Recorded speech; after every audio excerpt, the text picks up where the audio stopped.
जय हिंद दोस्तों, मेरे चैनल स्टडी पीसीएस विथ अभ्यर्थी में आप सभी का स्वागत है। तो जैसे कि हमने एमपीजीके की सीरीज स्टार्ट की हुई है और हम इसको परीक्षा धाम के द्वारा कवर कर रहे हैं।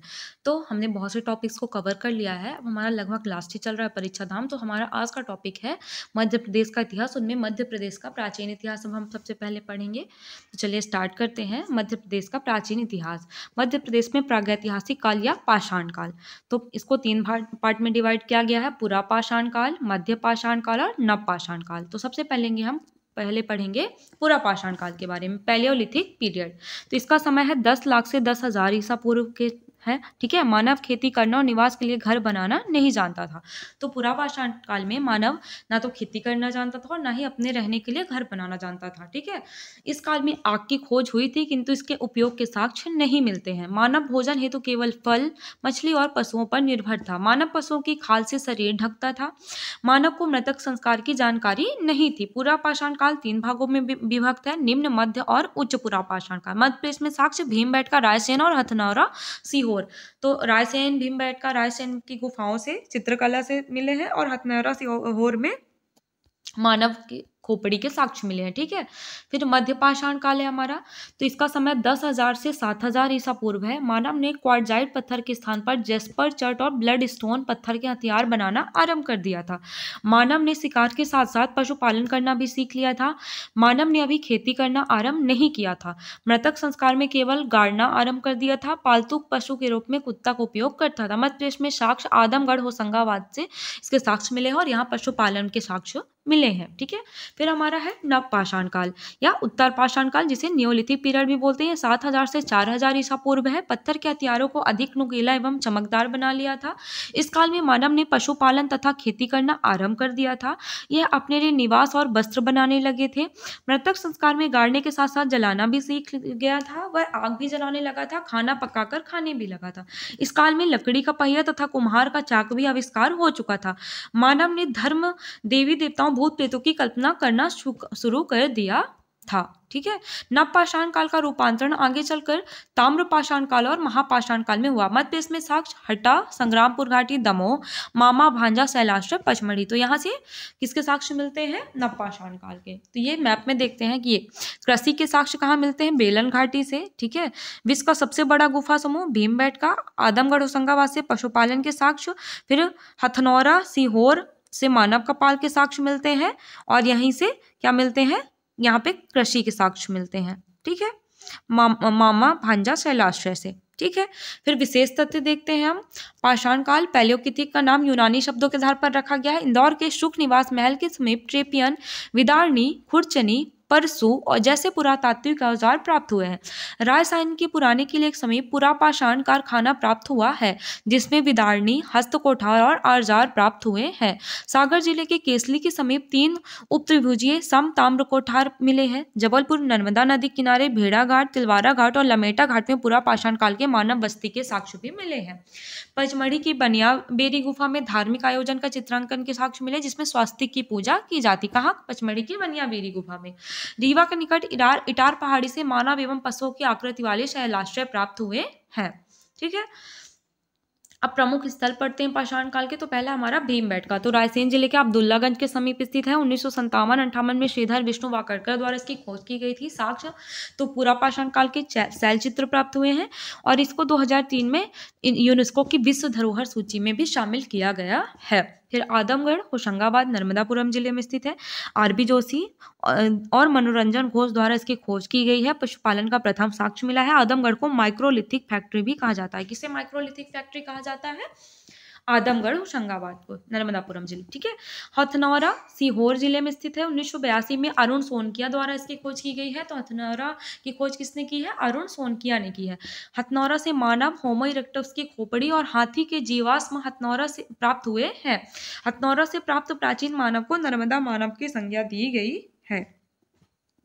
फिर खलघाट कहाँ है? पाषाणकालीन स्थल में धार में। खलघाट, धार, मामा, भांजा, शैलाश्रय, पचमढ़ी, हट्टा, दमोह, कसरावत, खरगोन, त्योथर, रीवा। ठीक है। हाल ही में नरसिंहपुर जिले के करेली में सक्कर नदी किनारे प्राचीन शैल चित्र भी प्राप्त हुए हैं। फिर प्रसिद्ध पुरातत्वविद कौन है मध्य प्रदेश के? तो ये कौन कौन है? विष्णु वाकड़कर, भीमबेटका की एचडी खोज की थी, एचडी संकलिया, अरुण सोनकिया, हथनोरा और जीआर शर्मा। ठीक है, तो चंबल घाटी क्षेत्र में किन्होंने काम किया? विष्णु वाकड़कर और एचवी त्रिवेदी ने। सोहन घाटी क्षेत्र निसार अहमद, जीआर शर्मा। नर्मदा घाटी क्षेत्र आरबी जोशी और एचडी संकलिया। तो आरबी जोशी ने होशंगाबाद जिले में आदमगढ़ की खोज की। एचडी सांकलिया ने खरगोन में नावदा टोली की खोज की है। तो नावदा टोली कहाँ है? खरगोन जिले में स्थित है, जिसकी खोज किसने की है? एचडी सांकलिया ने की है। एचबी त्रिवेदी ने मंदसौर में आवरा की खोज की है। किसने की है? एचबी त्रिवेदी ने। फिर रॉक शेल्टर कॉरिडोर है कि भोपाल के पास बनेगा देश का पहला रॉक शेल्टर कॉरिडोर। नई पीढ़ी इनके बारे में जान सके इसके लिए रॉक शेल्टर कॉरिडोर विकसित किया जाएगा। इसमें भीमबेटका, कठौतिया, गोंडीपुरा, कोलार, इंदिरा गांधी मानव संग्रहालय, हलालपुरा और लाल घाटी साइट शामिल है। ठीक है, फिर हमारा मध्य प्रदेश नव पाषाण काल का कैसा रूपांतरण? तो तब ताम्रपाषाण काल बना और महापाषाण काल। तो मध्य प्रदेश में ताम्रपाषाण काल, तो इसके साक्ष्य अधिकांशतः भारत के उत्तरी क्षेत्र में मिले हैं। मानव ने औजार बनाने के लिए पत्थर के स्थान पर अब तांबे का उपयोग करना शुरू कर दिया था। मानव द्वारा सर्वप्रथम तांबे धातु का प्रयोग किया गया था। ताम्रपाषाण काल की मालवा संस्कृति का विकास नर्मदा घाटी और चंबल घाटी के क्षेत्र में मिलता है। मालवा संस्कृति के मृत भांड सर्वश्रेष्ठ माने जाते हैं। कौन से संस्कृति के मृत भांड सर्वश्रेष्ठ माने जाते हैं? मालवा संस्कृति के। मध्य प्रदेश में ताम्रपाषाण युग के साक्ष्य कायथा उज्जैन, नावदा डोली खरगोन, डांगवाड़ा उज्जैन और आवरा मंदसौर। कायथा उज्जैन जिले में काली सिंध नदी के किनारे स्थित है। साक्ष्य भूरे रंग के मृत भांड मिले हैं। कौन से रंग के? भूरे रंग के। 1964 में श्रीधर विष्णु वाकड़कर द्वारा कायथा की खोज की गई थी। कायथा को पहला ताम्रकालीन नगर माना जाता है। कौन सा पहला ताम्रकालीन नगर माना जाता है? कायथा उज्जैन, जिसकी खोज विष्णु वाकड़कर के द्वारा की गई है। काली सिंध नदी के किनारे स्थित है और भूरे रंग के मृतभांड प्राप्त हुए हैं। फिर नावदा टोली हो गया खरगोन में, महेश्वर के खरगोन में। ठीक है, एचडी सांकलिया जी ने इनकी खोज की थी। भूरे रंग के मृतभांड यहाँ से भी मिले हैं। और 1952-53 में एचडी सांकलिया और एसबी देव द्वारा यहाँ इसकी खोज की गई है। फिर डांगवाला उज्जैन जिले में है, यहाँ लाल काली मृतभांड एवं तांबे के औजार मिले हैं। आवरा मंदसौर में है, चंबल नदी के किनारे। रोमन व्यापार के साक्ष्य मिले और खोज एचबी त्रिवेदी द्वारा की गई है। मध्य प्रदेश में अन्य ताम्रपाषाण कालीन स्थल तो एरन, सागर, खेड़ीनामा, नर्मदापुरम या होशंगाबाद, नागदा, उज्जैन, बेशनगर, विदिशा। ठीक है, फिर है मध्य प्रदेश में महापाषाण काल। तो महापाषाण के साक्ष्य अधिकांशतः भारत के दक्षिणी क्षेत्र में मिले हैं। मानव ने औजार बनाने के लिए पत्थर के साथ धूसर लौह का उपयोग किया है। मध्य प्रदेश में इसके साक्ष्य ग्वालियर, भिंड, मुरैना, रीवा से प्राप्त हुए हैं। ठीक है, अब आद्य ऐतिहासिक काल के बारे में पढ़ेंगे। तो इस इतिहास का मतलब है कि इसके लिखित साक्ष्य मिलते हैं, जबकि प्रागैतिहासिक काल के लिखित साक्ष्य नहीं मिलते हैं और ना ही उनको पढ़ा जा सकता है। जबकि आद्य ऐतिहासिक काल में इसके लिखित साक्ष्य तो मिलते हैं, लेकिन इसको पढ़ा नहीं जा सकता उनकी लिपि को। इसके अंतर्गत सिंधु सभ्यता व वैदिक सभ्यता का वर्णन है। तो सिंधु सभ्यता के साक्ष्य मध्य प्रदेश में तो मिले ही नहीं है। हम वैदिक सभ्यता के बारे में पढ़ते हैं। तो मध्य प्रदेश में उत्तर वैदिक काल में निषाद अनार जाति के लोग निवास करते थे। वैदिक काल में इस दौरान इक्ष्वाकु वंश के शासक मुचकुंद ने मांधाता नगर की स्थापना की थी। तो मांधाता नगर की स्थापना, जो ओमकारेश्वर है, उसकी स्थापना किसने की थी? इक्ष्वाकु वंश के शासक मुचकुंद ने। वैदिक काल में हैय राजवंश के शासक माहिष्मत ने महिष्मती महेश्वर की स्थापना की है। वैदिक काल में नर्मदा का नाम रेवा, चंबल का नाम चर्मावती व केन का नाम शुक्तिमती मिलता है। सतपथ ब्राह्मण में नर्मदा नदी को रेवा कहा गया है। कौन से ब्राह्मण में? सतपथ ब्राह्मण में। हैय वंशी राजा अवंती के नाम पर अवंती वर्तमान उज्जैन नाम पड़ा। अब देखिए मध्य प्रदेश के प्राचीन नगर व उनके वर्तमान नाम। तो वत्स को क्या है? ग्वालियर का पुराना नाम क्या था? वत्स। अनलपुर शिवपुरी, अनलपुर शिवपुरी, दसपुर मंदसौर, अवंती उज्जैन। ठीक है, स्वभोग नगर एरन, सागर, तुंडीकर दमोह, त्रिपुरी जबलपुर, भिलसा या दशान विदिशा, नीलकंठी छिंदवाड़ा, अनूप निमाड़ क्षेत्र। ठीक है, फिर है मध्य प्रदेश में पौराणिक काल। तो रामायण काल और महाभारत काल। सबसे पहले हम पढ़ते हैं रामायण काल। तो सीता हरण के साक्ष्य दंडकारण्य जंगल से मिलते हैं। तमसा नदी के किनारे, जिसे टोंस नदी भी बोला जाता है, वाल्मीकि आश्रम स्थित है, जहाँ लव कुश का जन्म हुआ है। सबरी कोल जनजाति की महिला थी, जिन्होंने विंध्य क्षेत्र में भगवान राम को बैर खिलाए थे। चित्रकूट में राम और भरत मिलाप स्थल है। ठीक है, भरत मिलाप मंदिर। चित्रकूट में हनुमान धारा, सीता कुंड और राम घाट स्थित है। मध्य प्रदेश में राम वन गमन पथ अमरकंटक से चित्रकूट तक बनाया जा रहा है। ये कौन कौन सा आएगा? कामतानाथ मंदिर चित्रकूट, सती अनसुईया आश्रम, स्फटिक शिला, सलेहा मंदिर पन्ना, मैहर बदवारा कटनी, रामघाट जबलपुर, राम मंदिर ताला उमरिया, साहेबपुरा, सीतामढ़ी शहडोल, अनूपपुर और अमरकंटक। ये राम वन गमन पथ है। ठीक है। मध्य प्रदेश में रावण की पूजा कहाँ कहाँ होती है? तो 3 जगह होती है। कहाँ कहाँ? भातखेड़ी राजगढ़, भातखेड़ी राजगढ़, रावण रूदी गांव मंदसौर, रावण गांव विदिशा। भातखेड़ी राजगढ़, रावण रूदी गांव मंदसौर, रावण गांव विदिशा। ठीक है। फिर महाभारत काल, तो मध्य प्रदेश के दशाण विदिशा, कारुष बघेलखंड, वत्स ग्वालियर एवं चेदी छतरपुर के शासकों ने महाभारत युद्ध में पांडवों को साथ दिया था। किसने? दशाण, कारुष, वत्स और चेदी। महस्मती, अवंती, विदर्भ राज्य एवं निषाद जाति ने कौरवों की ओर से युद्ध में भाग लिया था। मध्य प्रदेश में शहडोल का सुहागपुर मध्य भारत काल में विराट नगरी के नाम से जाना जाता था, जहां पांडवों ने अज्ञातवास का 1 वर्ष बिताया था। पांडवों के वनवास से संबंधित मध्य प्रदेश में तो भीमबेटका रायसेन, पांडव जलप्रपात पन्ना, पांडव गुफा पचमढ़ी, कुंतवार या कुंतलपुर मुरैना, विराट नगरी शहडोल। यहाँ पे मालव संवत के बारे में दिया गया है कि इसे कृत संवत, विक्रम संवत या सतयुग संवत भी कहा जाता है।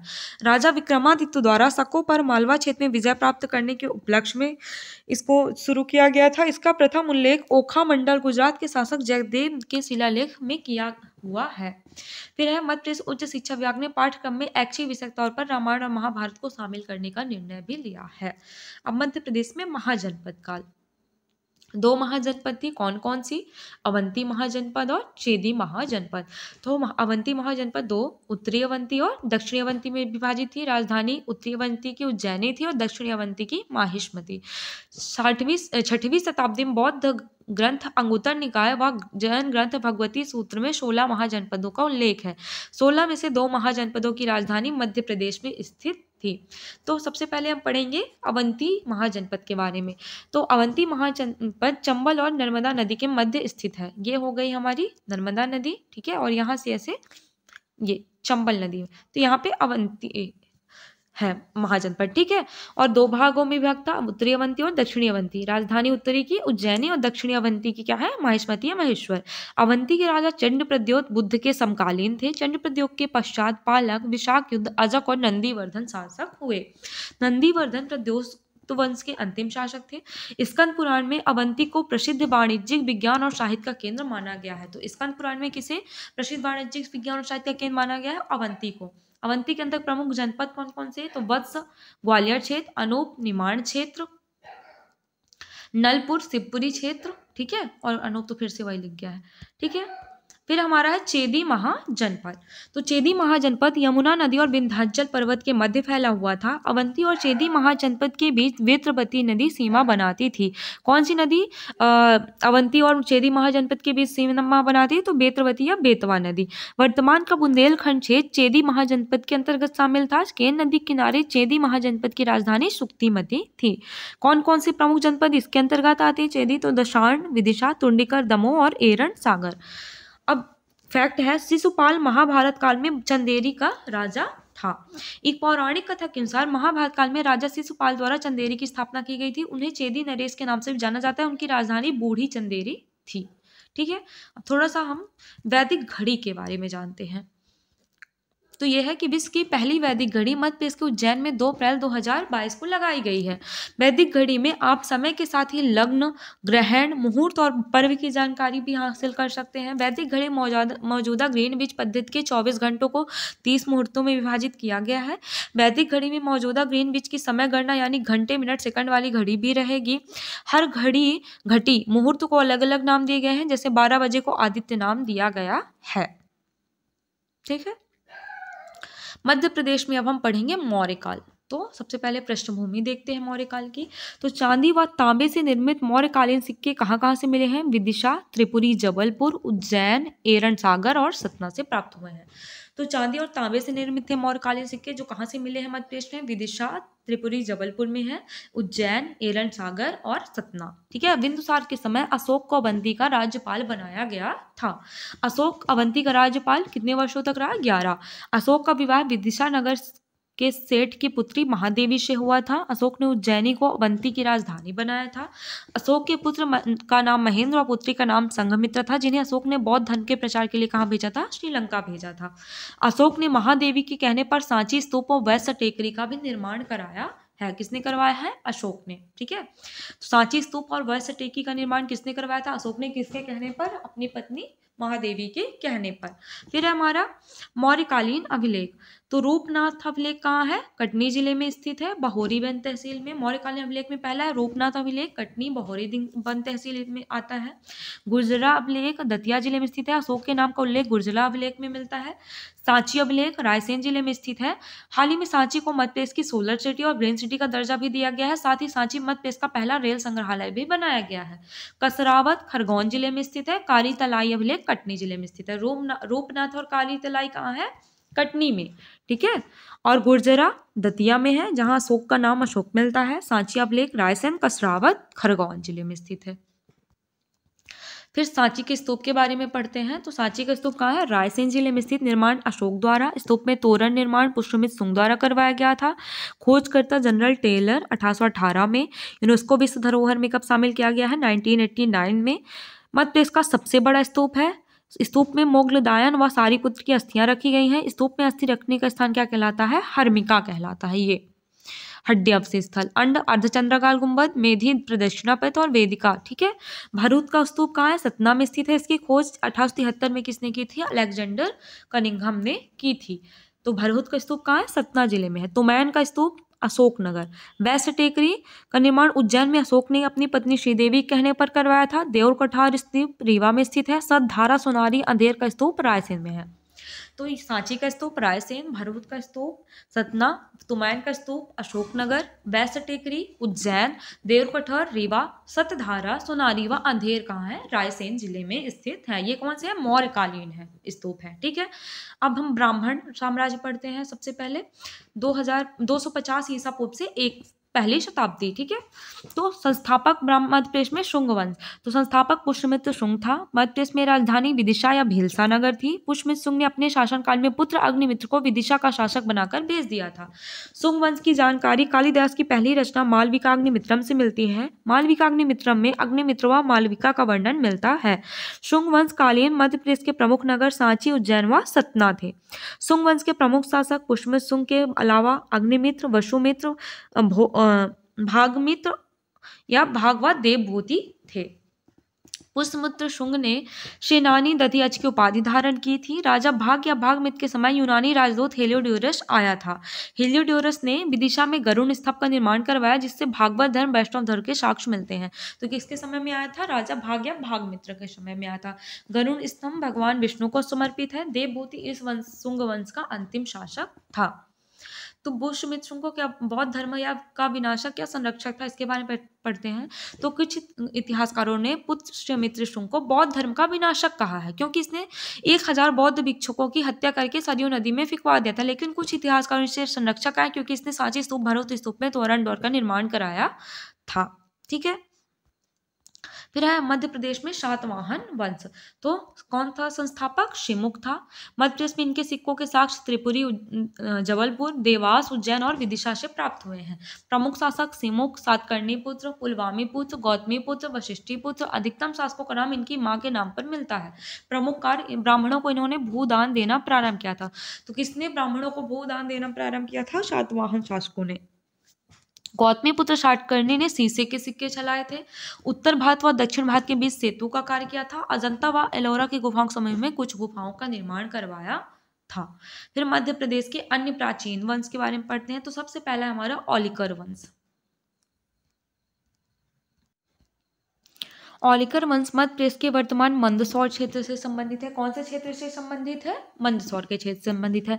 औलिकर वंश की राजधानी दसपुर, दसपुर पुराना नाम ही है मंदसौर का। औलिकर वंश का संस्थापक कौन था? यशोवर्मन। तो औलिकर वंश मंदसौर क्षेत्र में संस्थापक यशोवर्मन।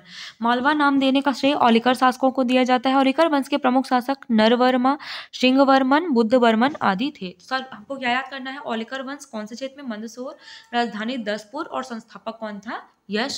यशोवर्मन। ठीक है। फिर मेघ या मगध वंश पुराणों में से मेघ वंश कहा गया है। पहले इस वंश का शासन बघेलखंड था, फिर कौशाम्बी तक विस्तृत हुआ। मगध वंश के सिक्के तथा अभिलेख हमें बांधवगढ़ से प्राप्त हुए हैं। कहाँ से प्राप्त हुए हैं? बांधवगढ़ से। मगध वंश की प्रारंभिक राजधानी क्या थी? बांधवगढ़ थी। तो मगध वंश कहाँ? बांधवगढ़, राजधानी बांधवगढ़ थी। बघेलखंड का मगध वंश भीमसेन, भद्रमघ, शिवमघ प्रमुख शासक थे। ठीक है। मैकल का पांड्य वंश। ठीक है। पांडव वंश का विस्तार मध्य प्रदेश के शहडोल और अनूपपुर क्षेत्र में था। इस वंश के प्रमुख शासकों में भरत बल, जल बल, नाग बल और धरातल थे। इस वंश की अधिक जानकारी इतिहास में नहीं मिलती है। तो कहाँ है? मैकल का पांडव वंश शहडोल और अनूपपुर क्षेत्र में। परिव्राजक वंश बुंदेलखंड में पन्ना जिले में इस वंश का शासन था। इस वंश के प्रमुख शासकों में देवादय, प्रबंजन, हस्तिन और संक्षोभ थे। फिर उच्चकल वंश या परिव्राजक राजवंश का पड़ोसी राज्य था। मध्य प्रदेश के सतना जिले के उचेहरा क्षेत्र में इनका शासन था। तो उच्चकल, उचेहरा ऐसे याद करिएगा तो याद रहेगा। ठीक है। इस वंश के प्रमुख शासकों में ओघदेव, कुमारदेव, व्याघ्रदेव, जयनाथ और सर्वनाथ थे। फिर वाकाटक वंश है। शासन का विस्तार विदिशा और पश्चिमी बुंदेलखंड में था। इसके संस्थापक कौन थे? विंध्य शक्ति। कौन थे? विंध्य शक्ति। तो वाकाटक वंश विदिशा और पश्चिमी बुंदेलखंड क्षेत्र और संस्थापक विंध्य शक्ति थे। ठीक है। नेक्स्ट है हमारा नागवंश। तो यह विदिशा और ग्वालियर क्षेत्र में था। इसके संस्थापक वृषनाग थे। नागवंश भीमनाथ के सिक्के विदिशा से प्राप्त हुए हैं। कादर्मक वंश, इस वंश का शासन उज्जैन के आसपास क्षेत्रों में था। इसकी स्थापना यशोमती ने की थी। चष्टन, रुद्रदामन, रुद्र सिंह तृतीय इसके प्रमुख शासक थे। फिर मध्य प्रदेश में गुप्तकाल 240 से 590 ईसा पूर्व। तो मध्य प्रदेश में गुप्तकालीन संबंधी शासक तो समुद्रगुप्त, चंद्रगुप्त द्वितीय, कुमारगुप्त, भानुगुप्त। गुप्तकालीन नगर सौभोगनगर, एरण, अवंती, उज्जैन, दसपुर, मंदसर और अनूप निमाण थे। गुप्तकालीन अभिलेख मंदसौर अभिलेख, सांची अभिलेख, तुमैन अभिलेख, सुपिया अभिलेख और एरण अभिलेख। मध्य प्रदेश में गुप्तकालीन स्थल नसना कुठार का पार्वती मंदिर, पन्ना, एरण का विष्णु मंदिर, सागर भोमरा का शिव मंदिर, सतना तिगवा का विष्णु मंदिर, कटनी। तो चलिए स्टार्ट करते हैं हम शासकों में। तो सबसे पहले कौन था? गुप्त काल का संस्थापक श्रीगुप्त को माना जाता है। प्रमुख शासक पहला घटोत्कच, रीवा जिले के सुपिया अभिलेख के अनुसार घटोत्कच गुप्त काल के संस्थापक है। तो रीवा जिले में जो सुपिया अभिलेख मिला है गुप्तकालीन, उसके अनुसार घटोत्कच को गुप्त वंश का संस्थापक माना जाता है। फिर समुद्रगुप्त, तो इन्हें भारत का नेपोलियन के सिक्कों का साक्ष्य मध्य प्रदेश के अवंती, एरण व अनूपपुर क्षेत्र से प्राप्त हुए हैं। समुद्रगुप्त के समय एरण को संभोग नगर के नाम से जाना जाता था। फिर चंद्रगुप्त द्वितीय दरबार में नवरत्न रखने वाला प्रथम शासक था। चंद्रगुप्त द्वितीय विक्रमादित्य की उपाधि धारण करने वाला पहला शासक था। चंद्रगुप्त द्वितीय को उज्जैन और पाटलिपुत्र का स्वामी कहा जाता है। इसने उज्जैन शाखा के शक शासक रुद्र सिंह तृतीय को हराकर विक्रमादित्य की उपाधि धारण की थी। किसको हराकर? शक शासक रुद्र सिंह तृतीय को हराकर। इसके समय चीनी यात्री फायान ने मालवा की जलवायु को विश्व की श्रेष्ठ जलवायु कहा है। अब चंद्रगुप्त द्वितीय के कौन कौन से नवरत्न थे? तो कालिदास महाकवि थे, धनवंतरी चिकित्सक थे, अमर सिंह साहित्यकार, बैताल भट्ट सलाहकार, छपड़क न्यायविद दर्शन शास्त्री, वरुरुचि व्याकरणाचार्य, करपर कवि, वराहमिहिर ज्योतिषी और शंकु वास्तुकार। ठीक है। कुमारगुप्त, तो कुमारगुप्त के शासन की जानकारी मंदसौर अभिलेख और तुमैन अभिलेख अशोकनगर से मिलती है। ठीक है। फिर भानुगुप्त, तो इसके शासन में सती प्रथा के साक्ष्य की जानकारी सागर जिले के एरण अभिलेख से मिलती है। हूण आक्रमण में भानुगुप्त का सेनापति गोपराज मारा गया। इसके उपरांत उसकी पत्नी के सती होने के साक्ष्य एरण से प्राप्त हुए हैं। अब कौन कौन से प्रमुख अभिलेख हैं? तो पहला है हमारा गुप्तकालीन अभिलेखों में मंदसौर अभिलेख, ये रहा। तो यहाँ से रेशम बुनकर श्रेणी या तंतुवाय श्रेणी की जानकारी इस अभिलेख में मिलती है। यहाँ ये इंपॉर्टेंट है, यहाँ से क्वेश्चन बनते हैं। मंदसौर अभिलेख से रेशम बुनकर श्रेणी या तंतुवाय श्रेणी की जानकारी मिलती है। इस अभिलेख में सूर्य मंदिर के निर्माण का उल्लेख है एवं विक्रम तिथि उल्लेखित की गई है। इस अभिलेख को दसपुर अभिलेख के नाम से भी जाना जाता है। मंदसौर अभिलेख की रचना किसने की थी? वत्स भट्टी ने की थी। अब विश्व का पहला विज्ञापन भी था यह। तो विश्व में पहला विज्ञापन मंदसौर के दसपुर अभिलेख में अंकित किया गया था। सूर्य मंदिर में भारतीय बुनकर व्यापारी संघ द्वारा एक शिलालेख खुदवाया गया। इस शिलालेख में रेशम बेचने के लिए इसकी विशेषताओं का वर्णन किया गया था। तो ये एडवर्टाइजमेंट, तो पहला एडवर्टाइजमेंट कहाँ है? विश्व का मंदसौर अभिलेख में। फिर सांची अभिलेख हो गया। तो यह गुप्त संवत 131 से 485 ईस्वी का है। इसमें बौद्ध उपासक सन्निधि की पत्नी हरिस्वामिनी द्वारा काकड़ाम सांची में स्थित आर्य संघ को दान दिए जाने का उल्लेख है। फिर तुमैन अभिलेख कहाँ है? अशोकनगर जिले में स्थित है। इस अभिलेख में राजा को शरदकालीन सूर्य की भांति बताया गया है। कुमारगुप्त के शासन की जानकारी प्राप्त होती है। इसके अनुसार कुमारगुप्त प्रथम की मृत्यु के बाद गुप्त साम्राज्य की बागडोर उसके पुत्र स्कंदगुप्त के हाथों में आ गई थी।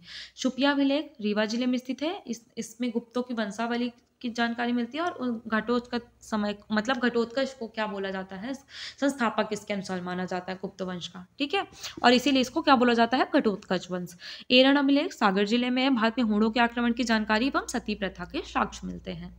फिर गुप्तकालीन मंदिर तो नचना कुठार का पार्वती मंदिर, ये कहाँ है? पन्ना जिले में स्थित है, गुनौरगंज के समीप है। और मंदिर चौमुखनाथ शिवालय के नाम से भी जाना जाता है। तो नचना कुठार के पार्वती मंदिर का अन्य नाम क्या है? चौमुखनाथ शिवालय। एरन का विष्णु मंदिर सागर जिले में स्थित है। एरन से प्राप्त एक वराह मूर्ति के अभिलेख में हूण शासक तोरमान का उल्लेख है। फिर भूमरा का शिव मंदिर, ये कहाँ है? सतना जिले में स्थित है। यह पाषाण निर्मित एक मुखी शिवलिंग मंदिर है। एक और अन्य सतना जिले के नागौद में खोह मंदिर गुप्त काल से संबंधित है। तो खोह मंदिर सतना, ये गुप्त काल से संबंधित है। तिगवा का विष्णु मंदिर कटनी जिले में स्थित है। इसकी खोज अलेक्जेंडर कलिंघम ने 1873 में की थी। उदयगिरी की गुफाएं विदिशा में कुल 20 हैं। यहाँ की गुफा क्रमांक 1 का निर्माण रामगुप्त के समय हुआ था और 20 का निर्माण कुमार गुप्त ने कराया है। बाघ की गुफाएं धार जिले में स्थित है, बाघ नदी के किनारे, ठीक है। 9 में से 5 ये हमने पढ़े ही है अभी। डोंगरफील्ड ने 1818 में की थी इसकी खोज, ठीक है। मध्य प्रदेश में गुप्त उत्तर काल, तो पहला हमारा राष्ट्रकूट वंश। तो राष्ट्रकूट वंश की निम्नलिखित 2 शाखाओं का संबंध मध्य प्रदेश से रहा है, अमरावती बैतूल शाखा और मान्यखेत शाखा। तो सबसे पहले हम पढ़ेंगे अमरावती बैतूल शाखा। तो राष्ट्रकूट वंश की अमरावती और बैतूल शाखा, जिसकी राजधानी अचलपुर महाराष्ट्र थी। मध्य प्रदेश में अमरावती बैतूल शाखा का विस्तार बैतूल, छिंदवाड़ा, अमरावती जिले में अधिक मिलता है। बैतूल अमरावती शाखा के प्रमुख शासकों में दुर्गराज, गोविंदराज, सौमिकराज और नंदराज थे।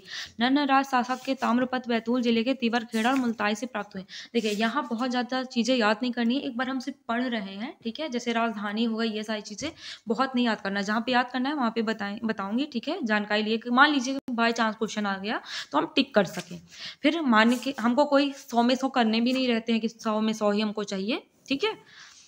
फिर है मान्यखेत शाखा। राष्ट्रकूट के शासक दंतिदुर्ग थे, जिसने अपनी राजधानी मान्यखेत कर्नाटक को बनाया था। इस शाखे के प्रमुख शासकों में दंतिदुर्ग, कृष्ण प्रथम, गोविंद तृतीय, ध्रुव कृष्ण तृतीय, इंद्र तृतीय और अमोघ वर्ष। राष्ट्रकूट शासक दंतिदुर्ग ने मालवा का पर आक्रमण के उपरांत उज्जैन में हिरण्यगर्भ दान का आयोजन कराकर अपनी विजय की घोषणा की थी। तो यही है कि ये इंपॉर्टेंट है कि किसने उज्जैन में हिरण्यगर्भ दान का आयोजन किया था। तो राष्ट्रकूट शासक दंतिदुर्ग ने, ये इंपॉर्टेंट है, ये फैक्ट है, ठीक है। राष्ट्रकूट शासकों में कलचुरी वंश से विवाह संबंध स्थापित किए। इस वंश के शासक इंद्र तृतीय ने त्रिपुरी के कलचुरी वंश की राजकन्या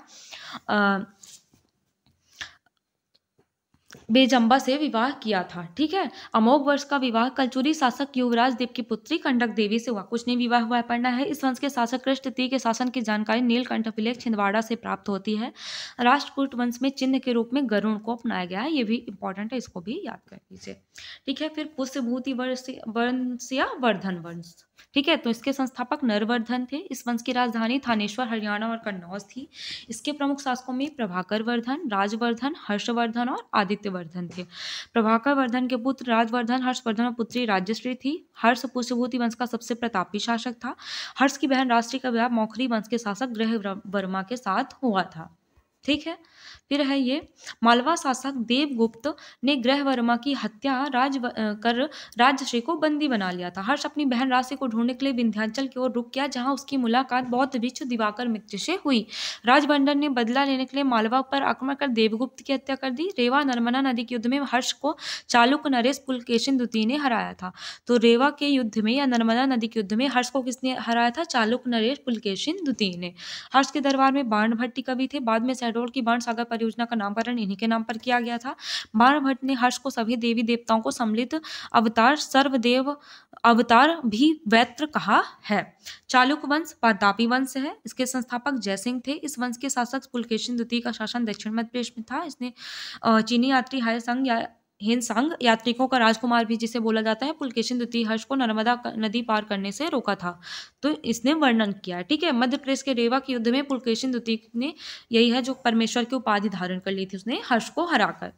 फिर है मैत्रक वंश मालवा क्षेत्र, संस्थापक भट्टार। चीनी यात्री हेसंग ने मैत्रक वंश के राजा शिलादित्य को पश्चिमी मालवा का अधिपति कहा है। मौखरी वंश पूर्वी निमाड़ असीरगढ़ हरिवर्मा। हर्षवर्धन की बहन राजश्री का विवाह मौखरी शासक ग्रहवर्मा के साथ हुआ था। शैल वंश महाकौशल श्रीवर्धन। शैल वंश का बालाघाट के राघौली से ताम्र प्राप्त हुआ जिसमें इनकी वंशावली का उल्लेख है। ठीक है, मध्य प्रदेश में राजपूत काल। तो सबसे पहला है कौन कौन से हैं देखते हैं। गुर्जर प्रतिहार वंश, संस्थापक नागभट्ट प्रथम। कलचुरी वंश, संस्थापक कोक्कल।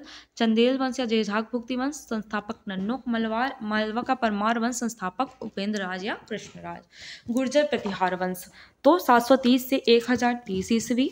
ठीक है, गुर्जर प्रतिहार वंश के संस्थापक हरिश्चंद्र थे जिन्होंने जोधपुर के निकट इस वंश की नींव रखी। इसी वंश की एक शाखा ने मालवा के निकट शासन किया जिसकी बागडोर नागभट्ट प्रथम के हाथ में थी। तो मध्य प्रदेश में गुर्जर प्रतिहार वंश की स्थापना किसने की थी? नागभट्ट प्रथम ने। राजधानी क्या थी? कन्नौज। प्रमुख शासक नागभट्ट, रामभद्र, मिहिरभोज, महिपाल, वत्सराज, नागभट्ट द्वितीय। वास्तविक संस्थापक किसे माना जाता है? नागभट्ट द्वितीय और यशपाल। मिहिरभोज का उल्लेख ग्वालियर सागरताल अभिलेख में मिलता है। ठीक है, मिहिरभोज के समय अरबी यात्री सुलेमान मध्य प्रदेश आया था। तो किसके समय अरबी यात्री सुलेमान आया था? मध्य प्रदेश, मिहिरभोज के समय। यह वैष्णव धर्म का अनुयायी था। मिहिरभोज को दौलतपुर अभिलेख में प्रभास, ग्वालियर अभिलेख में आदि बराह एवं सागरताल प्रशस्ति में मिहिर की उपाधि उल्लेख है। तो ये इंपॉर्टेंट है, यहाँ पे फैक्ट बनता है कि आदि बराह की उपाधि किसने ली थी? तो मिहिर भोज ने ली थी क्योंकि वैष्णव धर्म का अनुयायी था। महेंद्रपाल कन्नौज के त्रिपक्षी युद्ध में पालों के साथ संघर्ष किया था। किसने किया था? महेंद्रपाल ने। इनके दरबार में भी काव्य शास्त्र के पंडित राजशेखर रहे हैं। राजकवि राजशेखर ने प्रतिहारों को रकुल मुक्तमणि की संज्ञा दी है। ग्वालियर में जो दुर्ग है उसमें चतुर्भुज मंदिर का निर्माण मिहिर भोज के शासक काल में अल नामक राज्याधिकारी ने कराया था। मुरैना में स्थित नरेश्वर मंदिर समूह का निर्माण भी गुर्जर प्रतिहार शासकों ने करवाया था। 10वीं शताब्दी में गुर्जर प्रतिहार वंश के सामंतों ने स्वतंत्र राज्यों की स्थापना की और इस तरह बुंदेलखंड में चंदेल, मालवा में परमार और त्रिपुरा में कलचोरी वंश राज्य स्थापित हुए। अब थोड़ा सा राजशेखर के बारे में पढ़ लेते हैं, हमने पढ़ा भी है पीछे। यह प्रारंभ में कन्नौज प्रतिहार शासक महेंद्रपाल, महिपाल बाद में या कलचुरी शासक युवराज देव की राजधानी त्रिपुरी में दरबारी रहे हैं। पहले कहाँ थे? कन्नौज के प्रतिहार शासकों के यहाँ, फिर कलचुरी शासकों के यहाँ। गुर्जर प्रतिहार वंश के महेंद्रपाल प्रथम एवं उनके बेटे महिपाल के गुरु थे। इन्होंने कलचुरी वंश के युवराज प्रथम को उज्जैनी भुजंग कहा है। राजशेखर की प्रमुख रचनाएं काव्य मीमांसा, कर्पूर मंजरी, कलचुरी वंश का वर्णन, बाल रामायण और बाल भारत है। राजशेखर ने नर्मदा नदी को सर्वश्रेष्ठ नदी, चेदी को सर्वश्रेष्ठ देश और चेदी नरेश शंकरगढ़ को सर्वश्रेष्ठ राजा कहा है। फिर खजुराहो मंदिर समूह को अभी हमने मंदिरों में ही पढ़ा है। अब मध्य प्रदेश में कलचुरी वंश की शाखा को पढ़ते हैं। तो 3 है, कौन कौन सी? महिष्मत शाखा, त्रिपुरी शाखा और रतनपुर शाखा। कलचुरी की महिष्मती शाखा। राजधानी महिष्मती महेश्वर। शासक क्षेत्र, शासन क्षेत्र खरगोन बड़वानी। प्रमुख शासक कृष्णराज, शंकरगढ़ और गणशंकर बुद्धराज। ठीक है, विशेष यह कलचुरी वंश की सबसे प्राचीन शाखा थी। इस शाखा के संस्थापक की स्पष्ट जानकारी नहीं मिलती किंतु वास्तविक संस्थापक कृष्णराज को कहा जाता है। कृष्णराज के चांदी के सिक्के मध्य प्रदेश में बैतूल और जबलपुर जिले से प्राप्त हुए हैं जिस पर एक तरफ राजा और दूसरी तरफ नंदी की आकृति बनी थी। बुद्धराज महिष्मती शाखा के अंतिम ज्ञात शासक हैं जिसे बादामी के चालुक्य नरेश मंगलेश ने हराया और उन्हें महास्मती छोड़ने पर मजबूर किया था। फिर त्रिपुरी शाखा, जबलपुर की त्रिपुरी राजधानी थी। ठीक है, शासन क्षेत्र कटनी, जबलपुर महाकौशल क्षेत्र। संस्थापक वामराज या वामन राज। कुछ स्रोतों में कोक्कल प्रथम को भी संस्थापक माना जाता है। प्रमुख शासक कोक्कल प्रथम, मुक्तुंग, युवराज देव प्रथम, गांगेय देव और लक्ष्मीकांत। 7वीं शताब्दी में अंतिम समय में वामराज ने डाहल देश जबलपुर के समीप इस शाखा की स्थापना की। कोक्कल प्रथम का विवाह चंदेल राजकुमारी नट्टा देवी या हट्टा देवी से हुआ। ठीक है, कोक्कल प्रथम के 18 पुत्रों में से एक कलिंग राज ने दक्षिण कौशल में कलचुरी की एक शाखा रतनपुर छत्तीसगढ़ की नींव रखी। युवराज देव के प्रथम को केयूर वर्ष या बिरूद के नाम से भी जाना जाता था। युवराज देव प्रथम ने जबलपुर में 64 योगिनी मंदिर, गोलकी मंदिर और गोलकी मठ का निर्माण करवाया था। किसने करवाया था? 64 योगिनी मंदिर या गोलकी मंदिर, गोलकी मठ का निर्माण युवराज देव प्रथम ने। युवराज देव प्रथम की रानी नोहला ने दमोह में नोहट्टा में नोहलेश्वर शिव मंदिर का निर्माण कराया। युवराज देव प्रथम की योग्य मंत्रियों में भाग मिश्र और गोल्लक शामिल थे। संस्कृत नाटककार राजशेखर ने युवराज प्रथम को उज्जैनी भुजंग या मालवा विजेता कहा है। ये इंपॉर्टेंट है फैक्ट। गांगेय राजा भोज से युद्ध में पराजित हुए। ठीक है, फिर ये है अल्बुरिनी या अबू रहन ने अपने भौगोलिक विवरण में गांगेय देव का उल्लेख डाहल के शासक के रूप में किया है, जिसकी राजधानी क्या थी? त्रिपुरी थी। गांगेय देव ने लक्ष्मी की छाप वाले सोने के सिक्के जारी किए थे। इस वंश का सबसे प्रतापी राजा गांगेय देव का पुत्र कर्ण था, जिसने अमरकंटक में कर्ण मंदिर का निर्माण कराया है। कर्ण को लक्ष्मी कर्ण के नाम से भी जाना जाता है। इसने जबलपुर के समीप कर्णावती नगरी बसाई।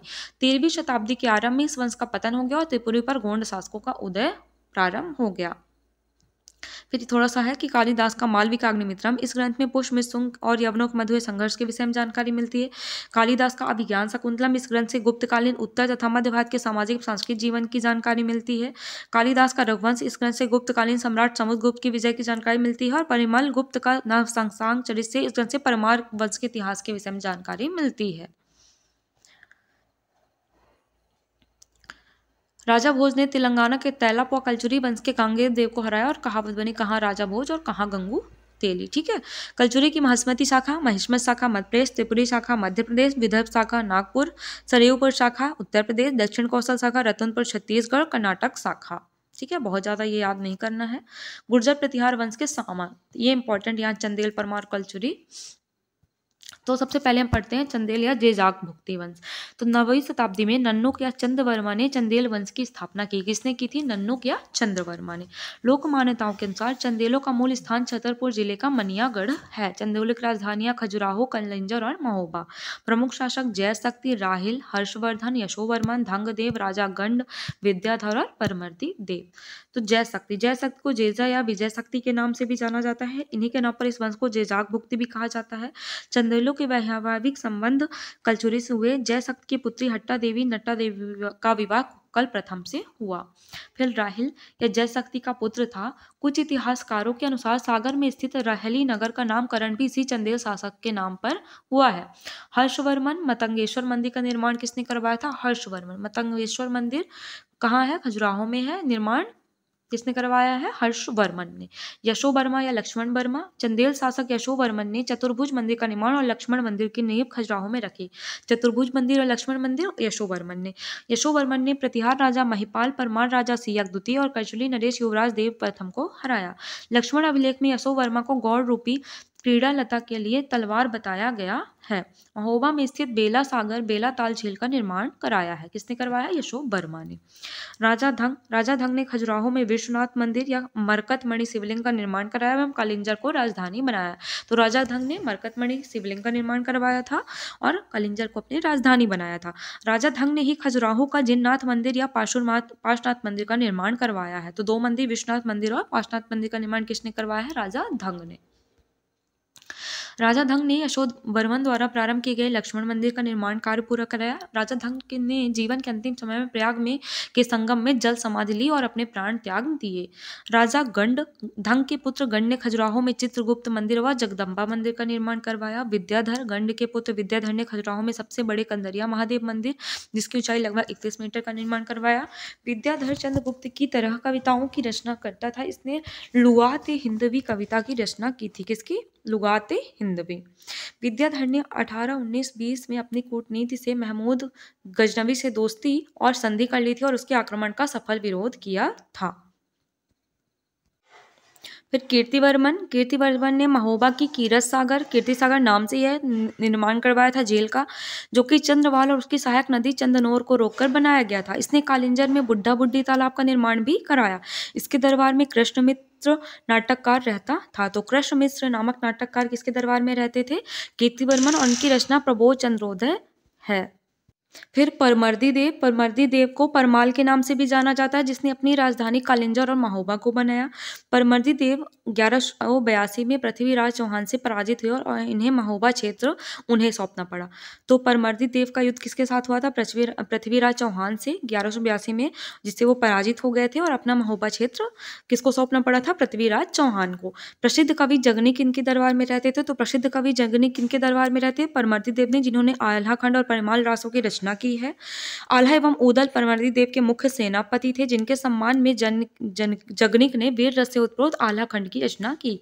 ठीक है, आल्हा खंड को विश्व की सबसे लंबी कविता कहा जाता है, जिसमें आल्हा ऊदल की 52 लड़ाइयों का उल्लेख है। फिर है हमीर वर्मन। इसके समय कुतुबुद्दीन ऐबक के समय कालिंजर पर आक्रमण 1203 में हुआ एवं चंदेल वंश का पतन शुरू हो गया। फिर है रानी दुर्गावती। चंदेल शासक कीरत सिंह के भाई शालिवाहन के यहाँ इनका जन्म हुआ था। चंदेल वंश की अंतिम राजकुमारी दुर्गावती का विवाह गोंड शासक दलपत शाह के साथ हुआ था। अब मध्य प्रदेश में मालवा का परमार वंश। संस्थापक कृष्णराज या उपेंद्र राज। राजधानी उज्जैन धार थी। प्रमुख शासक कृष्णराज, श्रीहर्ष, वैरी सिंह, वागपति मुंज, सिंधुराज, राजा भोग, जयसिंह प्रथम और महलक देव। श्रीहर्ष या सियक द्वितीय परमार वंश का वास्तविक संस्थापक किसे माना जाता है? श्रीहर्ष या सियक द्वितीय को। इसने राष्ट्रकूट नरेश खोतिक को हराया था। किसको हराया था? राष्ट्रकूट नरेश खोतिक को किसने हराया था? सियक द्वितीय या श्रीहर्ष ने। इसने 945 में परमार वंश को राष्ट्रकूटों से मुक्त भी कराया था। फिर वैरी सिंह द्वितीय। परमार वंश के शासक वैरी सिंह द्वितीय के मध्य परमारों की राजधानी मूल स्थान उज्जैन से हटाकर धार ले जाई गई थी। ठीक है, तो धार किसने राजधानी बनाई है? वैरी सिंह द्वितीय ने, मालवा वंश की या परमार वंश की। ठीक है, वागपति मुंज। मांडू में मुंज सागर झील का निर्माण करवाया, इंपॉर्टेंट है। इसके समय मालवा का स्वर्णकाल कहा जाता है। इसने कलचुरी चालुक्य होड़ों पर जीत हासिल की। फिर वागपति मुंज के प्रमुख दरबारी कवि कौन कौन से? पद्मगुप्त या परिमल। नव साहसांक चरित सिंधु राज की विजयों का वर्णन किया गया है इसमें। पद्मगुप्त या परिमल की कौन सी रचना है? नव सहसांक चरित। और इसका विशेषता क्या है कि सिंध राज की विजयों का वर्णन किया गया है। धनंजय की 10 रूपक। धनंजय 10 रूपक। धनिक यशो रूपावलोक। ठीक है, तो जो धनिक होगा उसके पास यश होगा तो यशो रूपावलोक। फिर मेरुतुंग प्रबंध चिंतामणि जैन साहित्य है। राजा मुंज और भोज के प्रशासन की जानकारी मिलती है। फिर है धार किले का निर्माण राजा भोज ने लीलोद्यानगिरी के नाम से कराया था और मोहम्मद बिन तुगलक के द्वारा इस किले का पुनर्निर्माण कराया गया था। ये हमने पहले भी पढ़ा है। ठीक है, सिंधु राज की विजयों का वर्णन नव सहसांक चरित में लेखक पद्मगुप्त परिमल ने किया है। ये अभी हमने पढ़ा। सिंधु राज के बाद परमार वंश की बागडोर पुत्र राजा भोज ने संभाली है। परमार वंश के प्रमुख राजा थे। तो जन्म उज्जैन में हुआ था इनका। कब? 980 ईस्वी में। राजधानी धारा नगरी। धार। उपाधियां कविराज, नव विक्रमादित्य। मृत्यु कलचुरी शासक कर्ण के आक्रमण में राजा भोज की मृत्यु 1055 में धार में हुई थी। साहित्यिक उपलब्धियां सरस्वती कंठावरण। ठीक है, विद्या विनोद, सिद्धांत संग्रह, चारु चंचा और सम्रांगण सूत्रधार। कौन सी है? सरस्वती कंठावरण। ठीक है, सरस्वती कंठावरण, विद्या विनोद, सिद्धांत संग्रह, चारु चर्चा, सम्रांगण सूत्रधार। ठीक है, सरस्वती कंठावरण, विद्या विनोद, सिद्धांत संग्रह, चारु चर्चा और सम्रांगण सूत्रधार। सांस्कृतिक और स्थापत्य उपलब्धियां धार में भोजशाला का निर्माण, चित्तौड़गढ़ में त्रिभुवन मंदिर का निर्माण, भोजपुर मंदिर का निर्माण, भोजतौल और साइक्लोपियन बांध का निर्माण जिसे आगे हुसैन शाह ने तोड़ नष्ट कर दिया था, और धार के किले का निर्माण। राजनीतिक उपलब्धियां उड़ीसा के शासक इंद्रनाथ को हराया, कलचुरी के शासक गांगेय देव को हराया, तेलंगाना के शासक तैलब को हराया, कोंकण के शासक सिलाहर काशीदेव को हराया। अन्य उपलब्धियां 500 से ज्यादा दरबारियों को आश्रय दिया। ग्रंथों में जहाज और विमान बनाने की विधियों का उल्लेख किया है। प्रमुख दरबारी धनपाल ने बाद में जैन धर्म अपना लिया और तिलक मंजरी ग्रंथ की स्थापना की। भास्कर भट्ट। भोज ने कवि भास्कर भट्ट को विद्यापति की उपाधि प्रदान की थी। तो विद्यापति की उपाधि किसे दी थी? भास्कर भट्ट को दी थी। किसने? भोज ने। दामोदर मिश्र। इसकी रचना हनुमान नाटक है। उबट वैदिक साहित्य का टीकाकार। महलक देव। परमार वंश का अंतिम शासक कौन था? महलक देव। कौन था? महलक देव। अलाउद्दीन खिलजी के सेनापति आयन मुल्क ने हरा कर यहाँ पे क्या दिल्ली सल्तनत में इसको शामिल कर लिया था, परमार वंश को। अब कछवाहा वंश की शाखाएं। तो पहली है ग्वालियर शाखा। ग्वालियर शाखा के संस्थापक लक्ष्मण या वज्रदामन को माना जाता है। वज्रदामन की प्रारंभिक राजधानी सिहोनिया थी। बाद में इन्होंने अपनी राजधानी ग्वालियर दुर्ग को बनाया। वज्रदामन को इतिहास में छोड़ीपति की उपाधि से सम्मानित किया गया है। अन्य प्रमुख शासक मंगलराज, कीर्तिराज, मूलदेव, देवपाल, पद्मपाल, सूर्यपाल और महिपाल। अब विशेषताएं पढ़ते हैं। विशेष क्या है, फैक्ट क्या है? ककन मठ मंदिर जो है मुरैना में, यह सिहोनिया में स्थित है, जिसका निर्माण कछवाहा वंश के शासक कीर्तिराज ने कराया था। आशन नदी के किनारे स्थित ककन मठ मंदिर शिव पार्वती को समर्पित है। कौन सी नदी के किनारे स्थित है कक्कड़ मंदिर? आशन नदी के किनारे। मुरैना में स्थित 64 योगिनी मंदिर का निर्माण भी कछवाहा वंश के शासक देवपाल ने कराया था। कक्कड़ मंदिर का कीर्तिराज ने और 64 योगिनी मंदिर का निर्माण देवपाल ने। देवपाल को अपराजित विरोध की उपाधि भी दी गई है। शासक सूर्यपाल को सूर्यनप भी कहा गया है। राजा महिपाल ने ग्वालियर किले में सहस्त्रबाहु का मंदिर का निर्माण करवाया था। यह मंदिर जो है विष्णु के पद्मनाभ रूप को समर्पित है। फिर दोवकुंड शाखा, तो यह श्योपुर जिले में स्थित थी। इसके संस्थापक युवराज को माना जाता है। कछवाहा वंश की यह शाखा प्रारंभिक समय में चंदेलों की सामंत हुआ करती थी। दोवकुंड शाखा के अन्य प्रमुख शासक अर्जुन, अभिमन्यु, विजयपाल और विक्रम सिंह है। ठीक है, फिर विशेष दोवकुंड के प्रथम शासक युवराज को कच्छ भारत कुलभूषण कहा जाता है। किसे कहा जाता है? युवराज को कक्षभगात कुलभूषण। शासक अर्जुन ने परमार शासक राजा भोज को पराजित किया था। तो परमार शासक राजा भोज को किसने पराजित किया था? अर्जुन ने। शासक विजयपाल ने अधिराज विजय की उपाधि धारण की। ठीक है, फिर है नरवर शाखा, तो ये शिवपुरी में स्थित थी। ठीक है, शिव नदी किनारे। संस्थापक सुमित्र था। नरवर शाखा के अन्य प्रमुख शासक गगन सिंह, शरद सिंह और वीर सिंह देव। ढोला मारू गीत का संबंध कछवाहा वंश से है। ढोला मारू गीत में राजकुमार ढोला और राजकुमारी मारू की प्रेम कथा का वर्णन है। ठीक है, बहुत ज़्यादा नहीं याद करना, मेन यही कक्कड़ मंदिर से और 64 योगिनी मंदिर, यही थोड़ी चीज़ें याद करनी है। अब से पहला हमारा 64 योगिनी मंदिर, तो ये कहाँ है? मितावली मुरैना में स्थित है। प्राचीन मंदिर है और कछवाहा राजवंश के शासनकाल में निर्मित एक वृत्ताकार मंदिर है। शैव पूजा पद्धति को प्रोत्साहन, डिजाइन भारतीय संसद भवन, मैंने बताया कि यह पुराने संसद भवन जिसे वर्तमान में संविधान भवन कहा जाता है, उसके लिए प्रेरणा स्रोत रहा है। फिर विदेशी यात्रियों का मध्य प्रदेश में आगमन, तो मेगास्थनीज यूनान या ग्रीक से आया था। इंडिका पुस्तक के लेखक मेगास्थनीज ने इस पुस्तक में मध्य प्रदेश की प्रिनाश, तमसा और केनास केन नदी का वर्णन किया है। तो कौन कौन सी नदी का वर्णन किया है मेगास्थनीज ने? तमसा और केनास केन नदी का। क्लॉडियस टॉलमी मिस्र से आए थे। टॉलमी में अपनी पुस्तक टॉलमी का भूगोल में नमोदास, नर्मदा, ननगौना, ताप्ती, ओइनडान, विंध्याचल पर्वत को उल्लेख किया और उज्जैन को शकों की राजधानी के रूप में मान्यता दी है। फाहियान चीन, चीनी अतिफाल ने मालवा की जलवायु को विश्व की सर्वश्रेष्ठ जलवायु कहा है। हेनसांग चीन, हेनसांग ने अपनी पुस्तक सी यूके में मालवा क्षेत्र और माही नदी का वर्णन किया है। ठीक है, अलबरूनी उज्बेकिस्तान, अलबरूनी ने अपनी पुस्तक किताबुल हिंद में खजूर वाहक खजुराहो, त्योरी त्रिपुरी और आर्दू उज्जैन को लेकर आया। ये पूछा जाता है अलबरूनी की इनमें से कौन सी पुस्तक है, तो किताबुल हिंद और बहुत सारी ऑप्शन दे दिया जाता है। ठीक है, तो उसमें हमको टिक करना होता है। इब्न बतूता मोरक्को यात्री था। अपनी पुस्तक रेहला में उमटी भिंड, आलापुर बरुई नरवर, मठ ग्वालियर का वर्णन किया है। साकी मुस्तैद खां फारस का था और इसने मसीर आलमगीरी पुस्तक में औरंगजेब के देवगढ़ आक्रमण की जानकारी मिलती है। टॉमस रो ब्रिटेन, राजा जेम्स प्रथम का राजदूत टॉमस रो जहांगीर से मिलने अजमेर से मांडू आया। उसके बाद शहजादा परवेज से मिलने बुरहानपुर गया। Ralph Finch Britain, Ralph Finch ने बुरहानपुर किला भ्रमण, ताप्ती नदी और भारत में बाल विवाह का उल्लेख किया। किसने किया भारत में बाल विवाह का उल्लेख? रॉल्फ फिंच ने। कैप्टन जे फॉरसोथ यूएसए, पचमढ़ी की खोज कैप्टन जे फॉरसोथ ने की थी। ये इंपॉर्टेंट है कि पचमढ़ी खोज किसने की है? Captain J फॉरसोथ।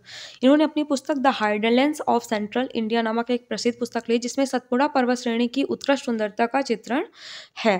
TS Bird Britain, British engineer ने खजुराहो के मंदिरों की खोज की थी। किसने? टीएस बर्ड ने।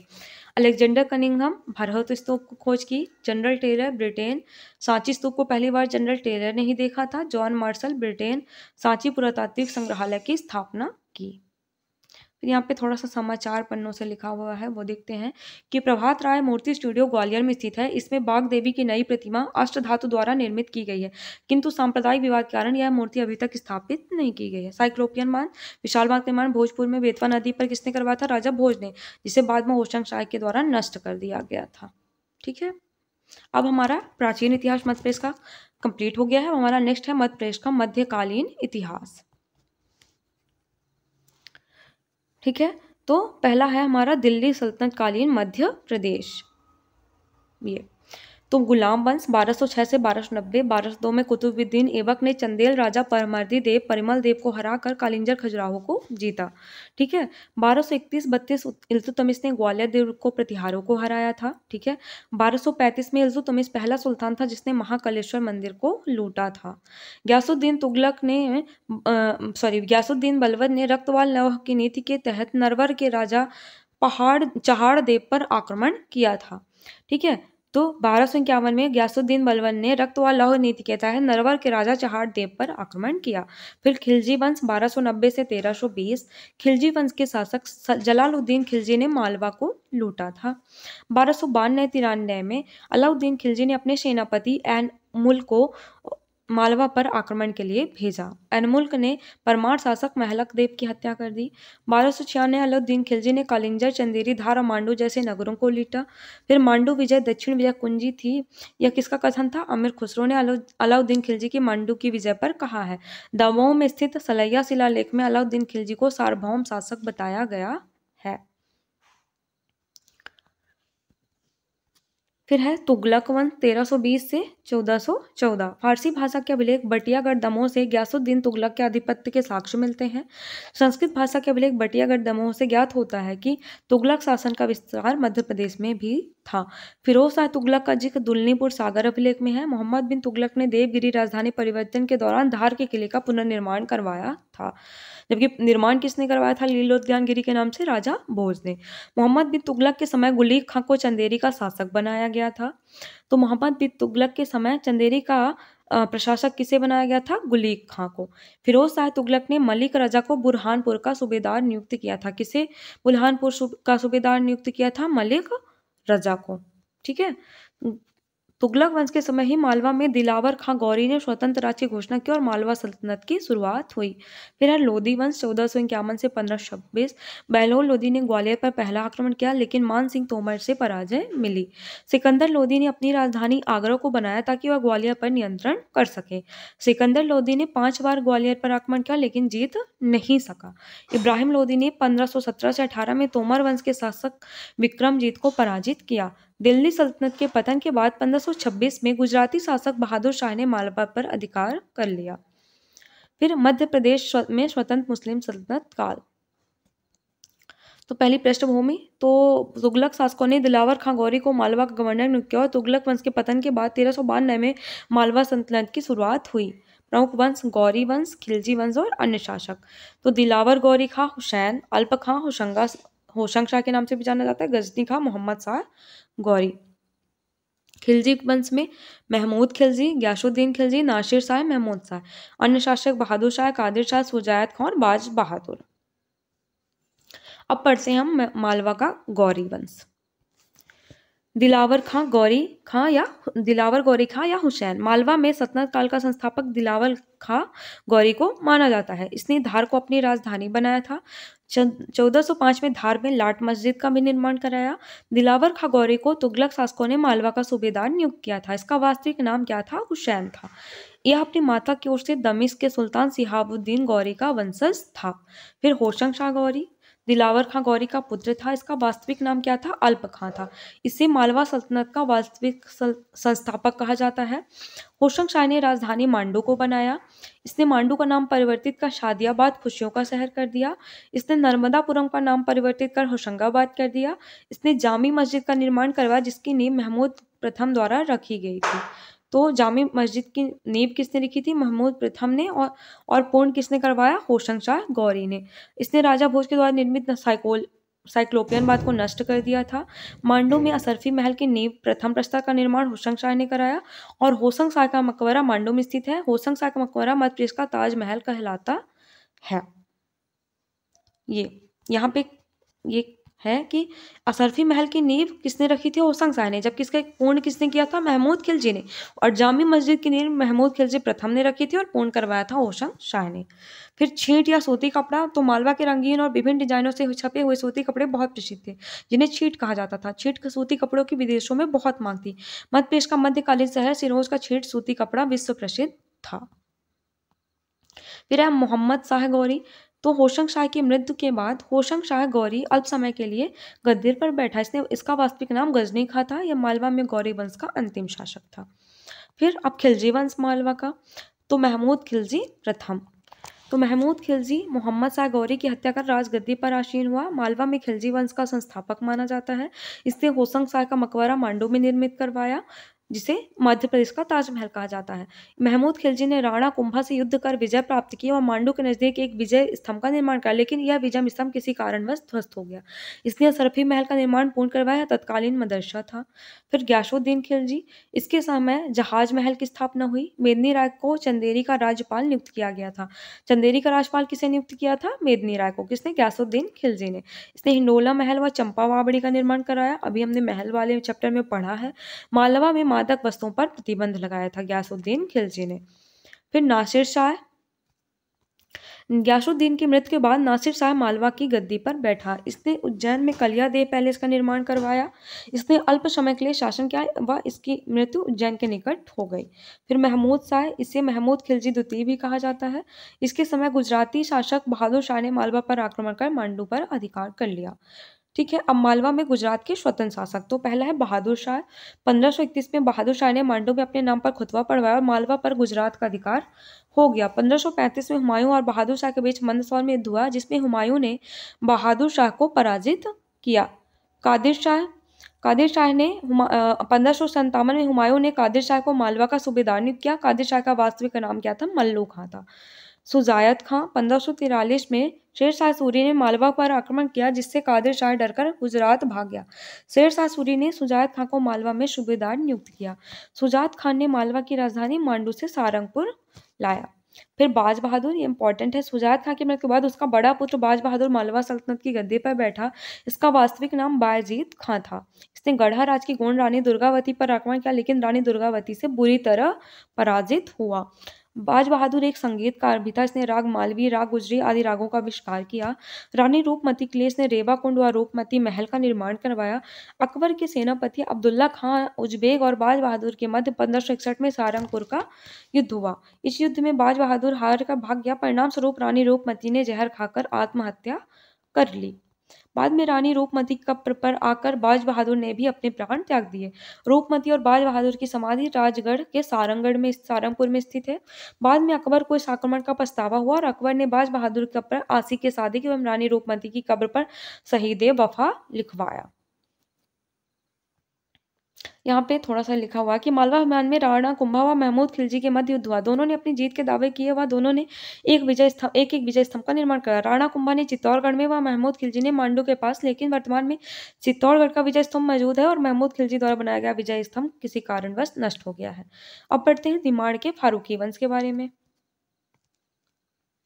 तो दिल्ली के सुल्तान फिरोज शाह तुगलक जब सिंध आक्रमण के बाद गुजरात से लौट रहे थे, तब मलिक राजा ने सुल्तान और उनकी सेना के लिए भोजन की व्यवस्था की। किसने की? मलिक राजा ने।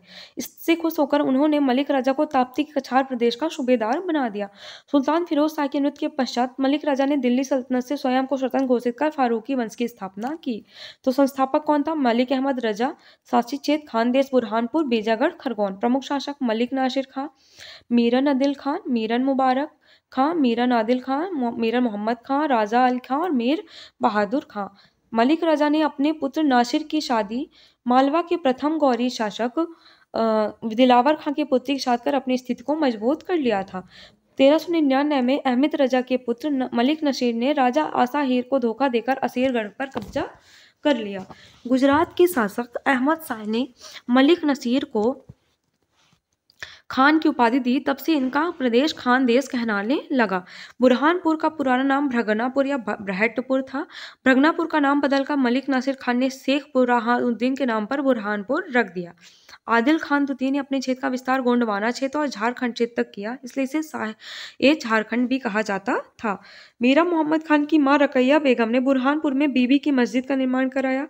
राजा अली खान ने असीरगढ़ किले के ऊपरी भाग में जामिया मस्जिद का निर्माण कराया। ठीक है।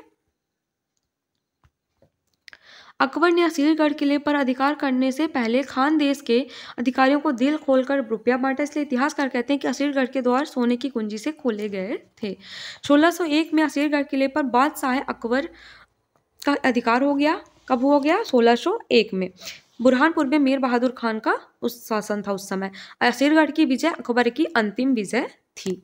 अंतिम विजय कौन सी थी अकबर की? असीरगढ़ की। फिर मुगल सूबेदार कौन कौन से? दानियाल था, ठीक है, शहजादा परवेज, और इसके समय इंग्लैंड के राजा जेम्स प्रथम राजदूत टॉमस रो शहजादा परवेज से मिलने बुरहानपुर दरबार पहुंचा था। शहजादा खुर्रम शाहजहां, इसी समय बुरहानपुर में शाहजहां की पुत्री रोशन आरा और हसनहारा का जन्म हुआ।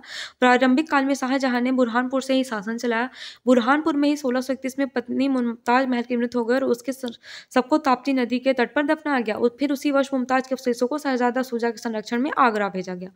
महावत खां, शाहजहां ने महावत खां को दक्षिण का सूबेदार नियुक्त किया और वह बुरहानपुर से चला गया। औरंगजेब उत्तराधिकार के युद्ध तक औरंगजेब दक्षिण का सूबेदार रहा। ठीक है, मुगल कालीन मध्य प्रदेश। तो सबसे पहले देखते हैं बाबर 1526 से 1530। खानवा के युद्ध 1547 में मेदिनी राय ने बाबर के खिलाफ जाकर राणा सांगा की मदद की, इसलिए एक साल बाद बाबर ने मेदिनी राय पर आक्रमण किया। मुगल साम्राज्य के संस्थापक बाबर ने 1528 में चंदेरी के युद्ध में मेदिनी राय को हराकर उसकी पुत्रियों का विवाह हुमायूं और कामरान से करा दिया। चंदेरी का युद्ध 1528, बाबर ने मेदिनी राय को हराया। शेर शाह सूरी फरीद ने इस युद्ध में बाबर की तरफ से लड़ा। इस युद्ध के बाद महिलाओं ने जौहर किया। बाबर ने लाशों की मीनार बनाने का आदेश दिया। हुमायूं 1530 से 1540, ग्वालियर के तोमर राजा ने पानीपत के प्रथम युद्ध के बाद बेमिसाल कोहिनूर हीरा को मुगल राजकुमार हुमायूं को सौंपा था। 1539 के चौसा के युद्ध में बघेल शासक बीर भानु ने हुमायूं की मदद की, इस कारण मुगल शासकों ने उसे कर मुक्त रखा। 1535 में हुमायूं और बहादुर शाह के बीच मंदसौर युद्ध हुआ, जिसमें हुमायूं ने बहादुर शाह को पराजित किया। फिर है शेर शाह सूरी। शेर शाह सूरी ने 1543 में रायसेन किले पर आक्रमण किया और पूरणमल के साथ विश्वासघात कर उसकी हत्या कर दी। 1545 में कालिंजर अभियान के दौरान उक्का नामक आग्नेय शस्त्र चलाते समय शेर शाह सूरी की मृत्यु हो गई। शेर शाह सूरी ने आगरा से बुरहानपुर तक सड़क का निर्माण करवाया। अकबर 1556 से 1605। 1561 में अकबर ने मुगल सेनापति आदम खां को मालवा के शासक बाज बहादुर पर आक्रमण करने के लिए भेजा था। 1561 में सारंगपुर के युद्ध में आदम खां ने बाज बहादुर को पराजित किया और बाज बहादुर मालवा छोड़कर भाग गया। अभी हमने पढ़ा, और फिर रूपमती ने जौहर कर लिया था। 1564 में अकबर ने गोंडवाना अभियान में रानी दुर्गावती के खिलाफ सेनापति किसे भेजा था? आशफ खां को भेजा था। अकबर का अंतिम अभियान असीरगढ़ का किला था, जिसमें मीर बहादुर खिलाफ था। 1601 में उसने अधिकार भी कर लिया था। अकबर के समय अब्दुल रहीम खान खाना ने बुरहानपुर में मुगल सूबेदार की हैसियत से जल वितरण व्यवस्था कुनी भंडार या खूनी भंडार का निर्माण किया। इस प्रकार की जल वितरण व्यवस्था को भारत के अलावा ईरान में भी अपनाया गया। अकबर के शासनकाल में तानसेन, बैजू बावरा जैसे संगीतकार थे। अकबर के नवरत्न में शामिल बीरबल का जन्म सीधी जिले के घोघरा गांव में हुआ था। अकबर के नवरत्न में शामिल मुल्ला दो प्याजा कब्र कहाँ है? हांडिया हरदा में। फिर जहांगीर, तो 1605 से 1627। जहांगीर के कहने पर वीर सिंह बुंदेला ने अबुल फजल की हत्या कर दी थी। वीर सिंह बुंदेला ने ही जहांगीर के लिए ओरछा में जहांगीर महल का निर्माण करवाया था। 1615 में राजदूत टॉमस रो जहांगीर से मिलने अजमेर से मांडू आया और उसके बाद शहजादा परवेज से मिलने बुरहानपुर गया। जहांगीर ने अपने पुत्र खुसरो की हत्या बुरहानपुर किले में की थी। फिर शाहजहां 1627 से 1658। शाहजहां के काल में विदेशी यात्री टैवर्नियर ने बुरहानपुर की 2 बार यात्रा की। शाहजहां की पुत्री रोशन आरा का जन्म बुरहानपुर में हुआ था। मुमताज की मृत्यु 1631 में बुरहानपुर में और उसके सबको ताप्ती नदी किनारे दफनाया गया। फिर उसी वर्ष आगरा में ले जाके जहां ताजमहल का निर्माण करवाया गया था, कब? 1652 में। औरंगजेब, बुंदेला शासक 6 साल ने औरंगजेब के खिलाफ बुंदेला विद्रोह का नेतृत्व किया था। औरंगजेब ने गोंड राज की राजधानी देवगढ़ का नाम बदलकर इस्लामगढ़ कर दिया था। साकिब मुस्लिम खान द्वारा लिखित मासिर ए आलमगीरी पुस्तक में औरंगजेब के देवगढ़ आक्रमण की जानकारी मिलती है। इसके समय 1670 में शिवाजी के सेनापति प्रताप राव गुर्जर ने खानदेश में चौथ कर वसूला। 1679 में औरंगजेब ने बुरहानपुर खानदेश में जजिया कर लगाया था। औरंगजेब का सेनापति दोस्त मोहम्मद खां था, जिसने बाद में भोपाल रियासत की स्थापना की। ये इंपॉर्टेंट फैक्ट है। किसका ये सेनापति था? औरंगजेब का दोस्त मोहम्मद खां। मध्य प्रदेश में तोमर वंश, तो इंद्रप्रस्थ की मरम्मत करवाकर दिल्ली शहर की स्थापना तोमर वंश के राजा अनंगपाल ने की थी।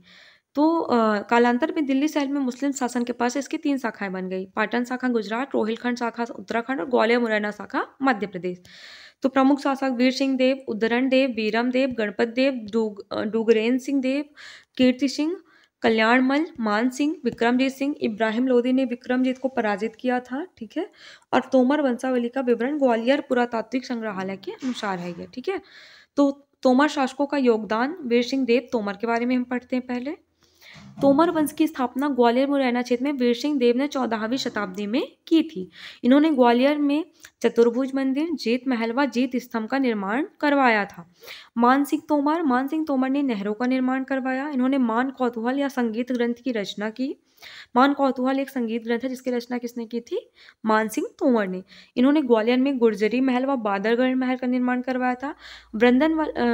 वनलाल वर्मा द्वारा रचित मैगनैनी उपन्यास में गुर्जरी को मैगनैनी कहा गया है। इनके नाम पर मान सिंह तोमर संगीत विश्वविद्यालय ग्वालियर में स्थापित किया गया है। मान सिंह के प्रसिद्ध सामंत मंत्री खेमचंद थे व इनके दरबार में मिश्र मित्र, शिरोमणि मिश्र व हरिनाथ मिश्र प्रमुख दरबारी रहे हैं। मित्रोदय की रचना मित्र मिश्र ने की है। राग दर्पण मान कौतूहल का फारसी अनुवाद है। इन्होंने ग्वालियर में मान मंदिर का निर्माण कराया था। फिर राजा विक्रमादित्य सिंह भी कहा जाता है। ये राजा मान सिंह के पुत्र थे। इन्होंने ग्वालियर किले में विक्रम महल का निर्माण कराया था। इनके समय में 1518 में इब्राहिम लोदी ने ग्वालियर किले पर आक्रमण किया। आक्रमण के बाद इन्होंने इब्राहिम लोदी के धनते स्वीकार कर लिया और उनके जागीरदार बन गए। 1526 में पानीपत के युद्ध के पहले इब्राहिम लोदी की ओर से लड़ते हुए वीरगति को प्राप्त हुए। अब मध्य प्रदेश में गोंडवाना रियासत, तो गढ़मंडला रियासत, देवगढ़ रियासत, खेरला रियासत। तो गढ़मंडला रियासत, प्रमुख शासक जादवराव, संग्राम साथ, दलपत साथ। राजधानियां गढ़ा, जबलपुर यादवराव के समय में थी। सिंगौरगढ़ आमनदास के समय, चौरागढ़ रानी दुर्गावती के समय, रामनगर हैदर शाह के समय, मंडला नरेंद्र शाह के समय। गोंडवाना रियासत के प्रमुख शासकों का वर्णन। रियासतों को हम नेक्स्ट वीडियो में कवर करेंगे। तब तक आप पूरा रिवाइज कर लीजिएगा, ठीक है। पढ़ते रहिए, स्वस्थ रहिए, मस्त रहिए। तब तक के लिए थैंक यू। जय हिंद।